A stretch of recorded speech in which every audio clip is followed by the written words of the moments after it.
What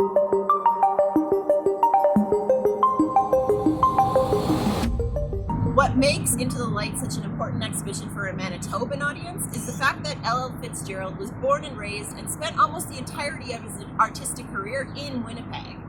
He was the last member to be invited to join Canada's Group of Seven, and as such has this important history for the Manitoban art scene.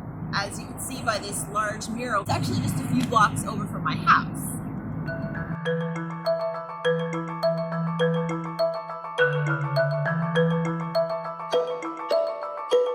Hello, my name is Riva Symko. I'm Head of Collections and Exhibitions and Curator of Canadian Art at the Winnipeg Art Gallery, which we affectionately refer to as the WAG. And I'm coming to you today from my house on Treaty 1 Métis homeland in Winnipeg, Manitoba. I was actually only 2 months into my new job at the WAG before we were temporarily shut down to the public due to the COVID pandemic. And we've been really lucky in Manitoba to have lower COVID numbers, so we've reopened. However, a lot of us are still working from home in what might be our new normal. On the days leading up to the closure, the preparators and I had been installing what would have been our spring 2020 presentation of Into the Light, Lionel LeMoine FitzGerald. This is the exhibition catalog here. You can see all of my sticky notes along the sides and the tops. I'm a very big fan of the sticky note organization system.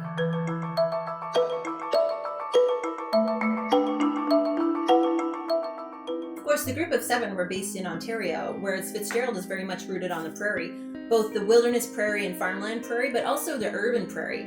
For instance, in a work like Evening Red River, Winnipeg, you can see that he's not giving us a completely wild landscape in the way the original members of the Group of Seven might have painted something like this. Rather, in the background, you see the outline of the city's architectural structures. But the cityscape there, it doesn't appear to interrupt the landscape so much as meld into the landscape, as though it's very much part of the landscape, which it is.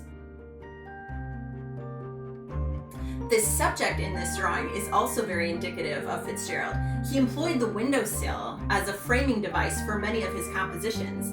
This really leaves the viewer with a sense of indoors versus outdoors, and the viewer, like the artist, is experiencing the outdoors from inside, much like we all are right now during this pandemic in a very different way than we normally would.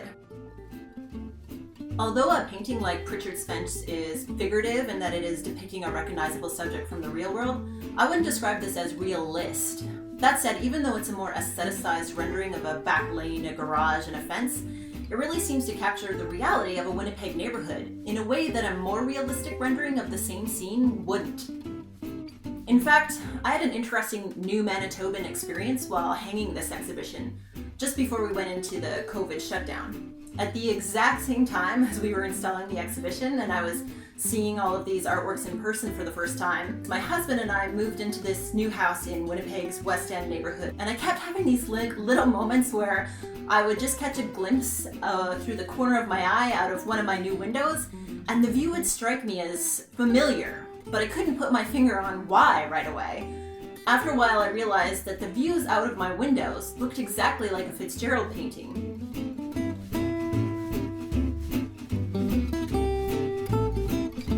Thank you for visiting me in my house in FitzGerald's old neighborhood today.